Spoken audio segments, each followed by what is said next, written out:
Assalamualaikum warahmatullahi wabarakatuh. Nama saya Nurul Fatini binti Ahmad Zani Al-Zaini. Saya merupakan seorang pelajar dari PBISMP Bahasa Melayu 4 ambilan Jun 2021. Baiklah, pada hari ini saya akan membentangkan secara terperinci tentang pengurusan persekitaran pembelajaran peribadi yang bertemakan isu plagiat.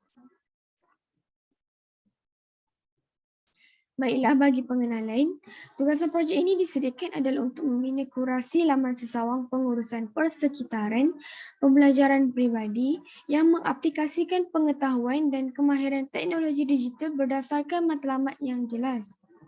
Selain itu, pelbagai sumber digital seperti bahan internet, audio, video, visual dan infografik telah dikumpulkan daripada pelbagai sumber untuk menyediakan kurasi laman sesawang pengurusan persekitaran pembelajaran peribadi bagi isu plagiat. Seterusnya, laman sesawang pengurusan persekitaran pembelajaran peribadi ini diharap agar dapat memberi kelebihan kemahiran teknologi kepada warganet yang lain.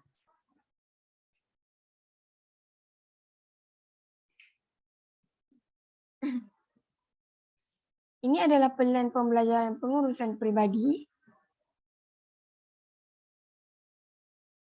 Baiklah.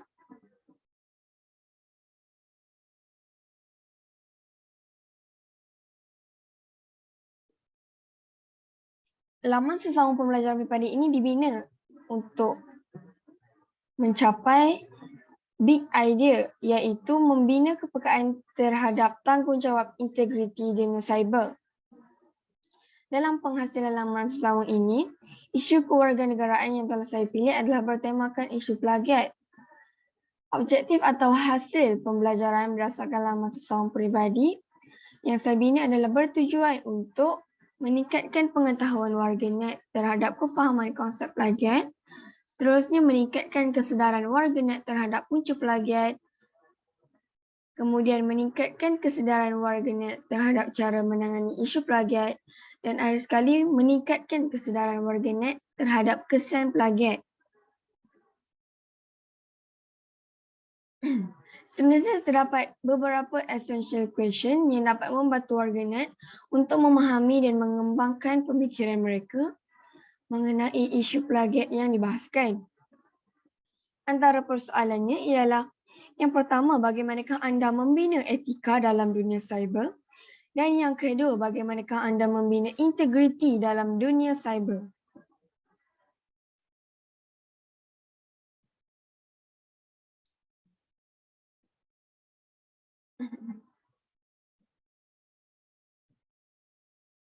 Ini merupakan model pembelajaran murid. Baiklah, saya akan menerangkan tentang model pembelajaran murid ini melalui beberapa komponen, iaitu belajar cara belajar, perhubungan dan juga aspirasi.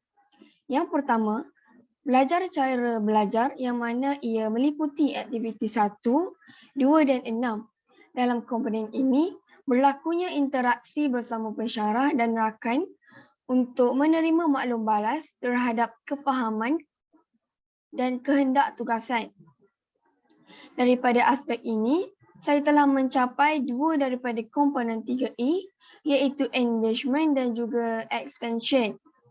Serta saya telah mengaplikasikan ketiga-tiga komponen 3R, iaitu relationship, rigor dan relevance melalui maklum balas dan juga interaksi daripada pensyarah. Dalam penghasilan laman sesawang ini juga, saya telah memenuhi kesemua kriteria 6C, iaitu sahsiah, kewarganegaraan, kolaboratif, komunikasi, kreativiti dan pemikiran kritis. Berdasarkan komponen belajar cara belajar ini, terdapat beberapa sumber digital yang telah saya aplikasikan. Antaranya ialah Google Meet, e-artikel, Canva dan juga YouTube. Seterusnya, model pembelajaran murid yang kedua pula ialah perhubungan, yang mana ia meliputi aktiviti 3 sahaja. Dalam komponen ini, wujud jalinan dan jaringan dengan rakan pembelajaran lokal untuk memperoleh pengalaman dan pengetahuan baharu dalam tugasan. Dari aspek ini, setelah mencapai ketiga-tiga komponen 3E, iaitu engagement, enhancement dan juga extension, serta saya telah mengaplikasikan satu daripada komponen 3R, iaitu relationship, melalui maklum balas dan juga interaksi bersama rakan pembelajaran. Dalam penghasilan laman sesawang ini juga, saya telah memenuhi kesemua kriteria 6C, iaitu sahsiah, kewarganegaraan, kolaboratif, komunikasi, kreativiti dan juga pemikiran kritis. Berdasarkan komponen perhubungan ini, terdapat beberapa sumber digital yang telah saya aplikasikan. Antaranya ialah WhatsApp, email dan juga Instagram. Akhir sekali, saya akan menerangkan tentang model pembelajaran murid iaitu aspirasi. Komponen model pembelajaran murid ini meliputi aktiviti 4, 5 dan juga 6. Dalam komponen ini, berlakunya jangkaan dan persepsi terhadap pencapaian pelaksanaan tugasan yang akan dilaksanakan. Dari aspek ini, saya telah mencapai dua daripada komponen 3E, iaitu enhancement dan juga extension. Serta saya telah mengaplikasikan dua komponen 3R, iaitu rigor dan relevance, melalui pelaksanaan laman sesawang peribadi. Dalam penghasilan laman sesawang pembelajaran peribadi ini juga, saya telah memenuhi kesemua kriteria 6C, iaitu sahsiah, kewarganegaraan, kolaboratif, komunikasi, kreativiti dan pemikiran kritis. Berdasarkan model pembelajaran murid aspirasi ini, terdapat beberapa sumber digital yang telah saya gunakan. Antaranya ialah Instagram, e-journal, Google Sites, Google Meet, Canva dan juga YouTube.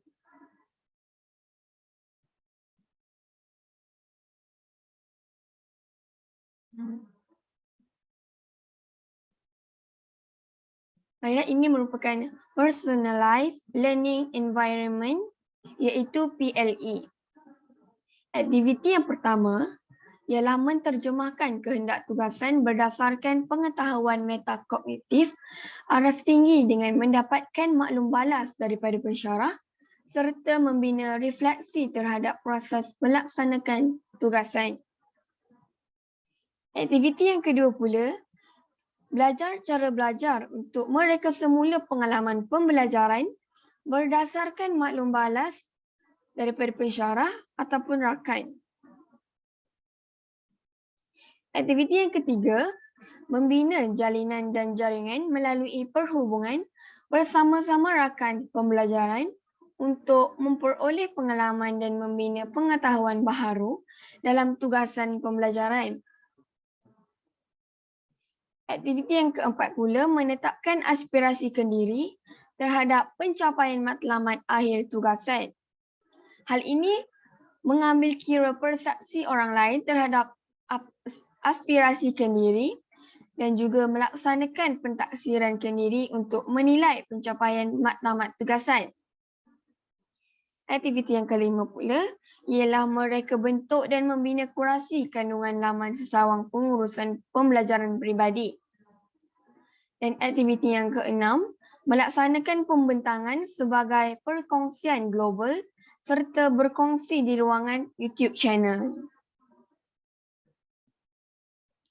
Baiklah, ini merupakan pautan laman pengurusan pembelajaran peribadi.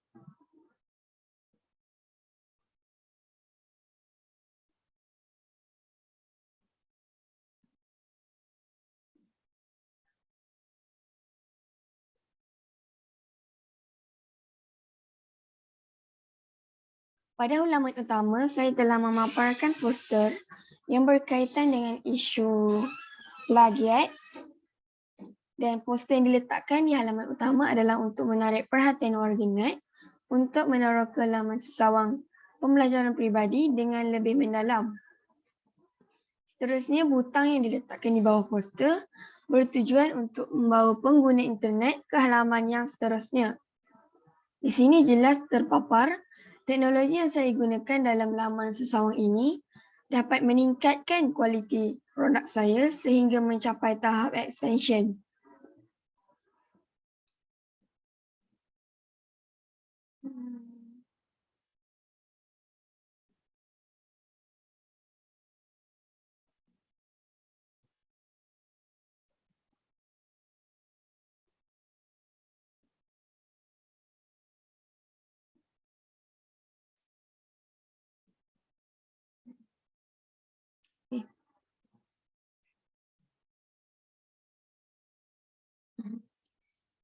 Seterusnya, pada halaman-halaman yang seterusnya, saya juga mengaplikasikan pengetahuan sumber digital supaya pengunjung laman sesawang ini dapat memahami informasi atau input berkaitan isu plagiat dengan lebih jelas dan juga mendalam. Contohnya, sumber digital yang telah saya gunakan seperti YouTube, e-artikel, e-journal, artikel akhbar, kajian soal selidik mengenai plagiat, aplikasi Prezi dan juga gambar membolehkan pengunjung lebih tertarik untuk mengetahui secara kritis dan terperinci tentang plagiat.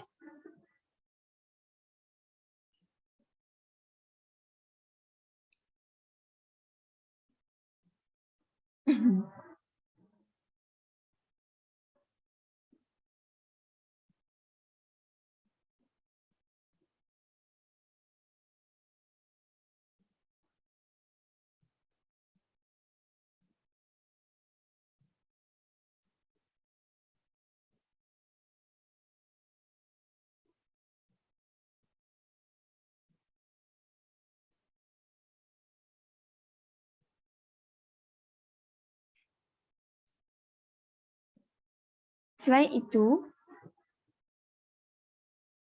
melalui perkongsian laman sesawang pembelajaran peribadi ke ruangan media sosial iaitu Instagram, saya telah menerima maklum balas daripada orang lain bagi tujuan penambahbaikan.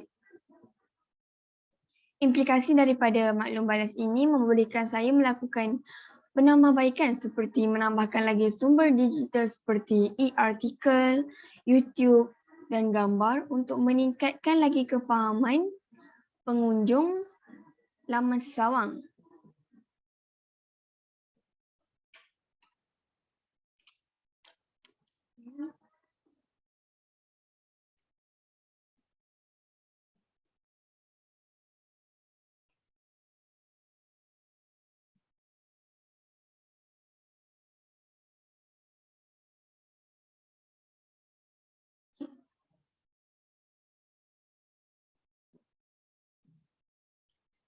Seterusnya, pada halaman jaringan dan jalinan, saya telah membenamkan video interaksi bersama rakan pembelajaran saya, iaitu Puan Yuraiza, yang telah dijalankan melalui aplikasi WhatsApp iaitu secara audio. Melalui interaksi tersebut, saya dapat menambah pengetahuan saya mengenai isu plagiat yang dibahaskan oleh beliau.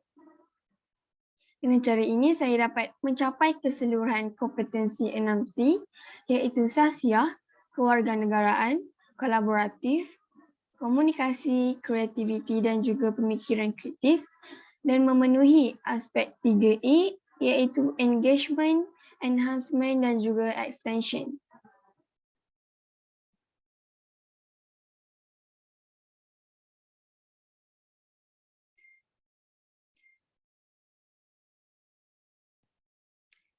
Sekian, itu sahaja daripada saya. Terima kasih.